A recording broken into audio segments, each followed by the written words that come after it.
அஸ்ஸலாமு அலைக்கும் வரஹ்மத்துல்லாஹி வபரகாத்துஹு. எம்முடைய மார்க்கத்தில் பொறுமை, அதாவது சபர் என்பது மிக உயர்ந்த நட்பண்பாக கருதப்படுகின்றது. மனித வாழ்க்கையில் சந்திக்கும் சோதனைகள், துன்பங்கள், இழப்புகள் போன்ற அனைத்தையும் தாங்கிக் கொண்டு அல்லாஹ்வின் மீது நம்பிக்கையுடன் நிலைத்திருப்பதே சபர் ஆகும். இது ஒரு சாதாரண குணமல்ல, அது ஒரு இறை நம்பிக்கையின் வெளிப்பாடாகும். முதலில் அல் குர்ஆன் பல இடங்களில் பொறுமையின் முக்கியத்துவத்தை வலியுறுத்துகின்றது. அல்லாஹ் கூறுகின்றான், நிச்சயமாக அல்லாஹ் பொறுமையாளர்களுடன் இருக்கின்றான்.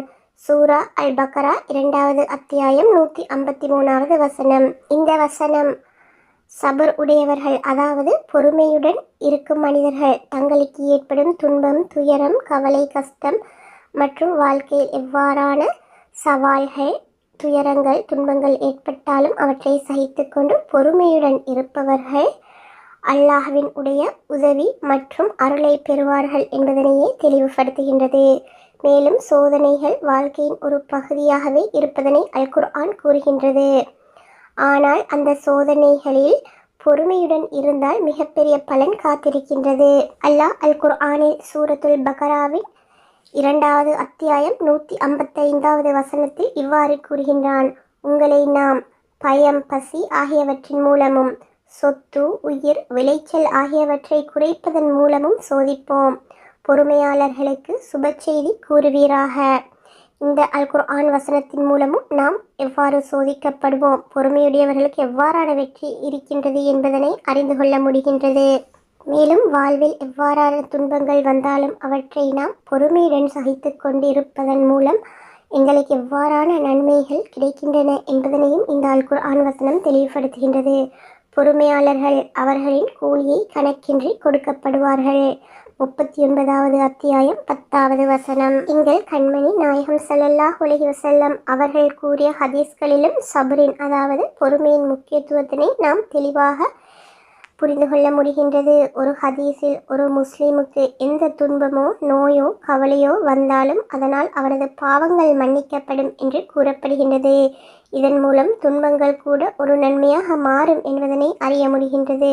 மேலும் எங்கள் கண்மணி நாயகம் ஸல்லல்லாஹு அலைஹி வஸல்லம் அவர்களுமே தங்களினுடைய வாழ்க்கை முழுவதுமே பொறுமையினுடைய முன்னுதாரணமாக இருந்திருக்கின்றார்கள். மக்காவில் அவர்கள் எதிர்கொண்ட துன்பங்கள், அவமதிப்புகள், துன்புறுத்தல்கள் எல்லாவற்றையுமே பொறுமையுடன் தாங்கி இறைவன் மீது முழு நம்பிக்கையுடன் இருந்தார்கள். இது ஒவ்வொரு முஸ்லிமுக்கும் ஒரு வழிகாட்டியாகும். இஸ்லாத்தில் பொறுமை 3 வகைப்படுத்தப்படுகின்றது. அல்லாஹ்வின் கட்டளைகளை கடைபிடிப்பதில் பொறுமை, பாவங்களை தவிர்ப்பதில் பொறுமை, சோதனைகள் மற்றும் துன்பங்களை எதிர்கொள்ளும் போது பொறுமையுடன் நடத்தல். இந்த 3ஐயும் கடைபிடிக்கும் மனிதன் உண்மையான முஃமினாக, நம்பிக்கையாளராக உயர்கின்றான்.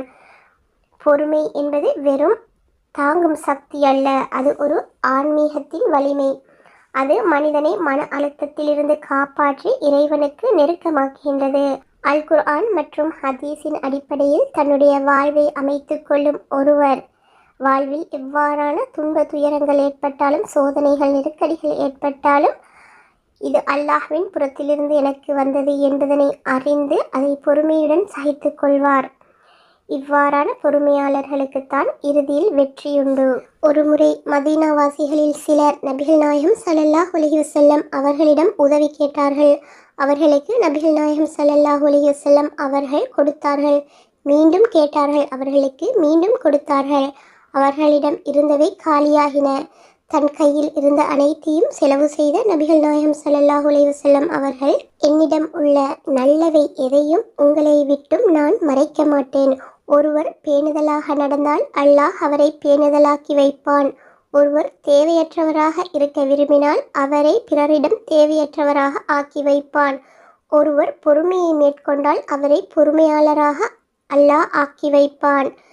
பொறுமையை விடவும் சிறந்ததை அல்லது விசாலமானதை எவருக்கும் நன்கொடையாக கொடுக்கப்படவில்லை என்று கூறினார்கள். இந்த ஹதீஸ் புகாரியில் 1469வது ஹதீஸாகவும், முஸ்லிமிலே 1053வது ஹதீஸாகவும் பதிவு செய்யப்பட்டிருக்கின்றது. எனவே அல்லாஹ்வை நம்பிக்கை கொண்ட முஸ்லிம்களாகிய நாமும் எம்முடைய வாழ்வில் எல்லா சந்தர்ப்பங்களிலுமே நாம் கடைபிடிக்க வேண்டிய மிக முக்கியமான உயர்ந்த நட்பண்பாக இந்த பொறுமை இருக்கின்றது. வாழ்க்கையில் எவ்வாறான துன்பங்கள் வந்தாலும் மனிதர்களாகிய எமக்கு வாழ்க்கையில் பல கோணங்களிலிருந்தும் பல பிரச்சனைகள் சோதனைகள் ஏற்படும். எவ்வாறான சந்தர்ப்பத்திலும் நாம் அதை உணர்ந்து பொறுமையுடன் நடந்து கொள்ள வேண்டும். அப்போதுதான் எம்முடைய இன்மை மறுமை இரண்டிலுமே எமது வெற்றியாளர்களாக திகழ முடியும். அஸ்ஸலாமு அலைக்கும் வரஹ்மத்துல்லாஹி வபரகாத்துஹு.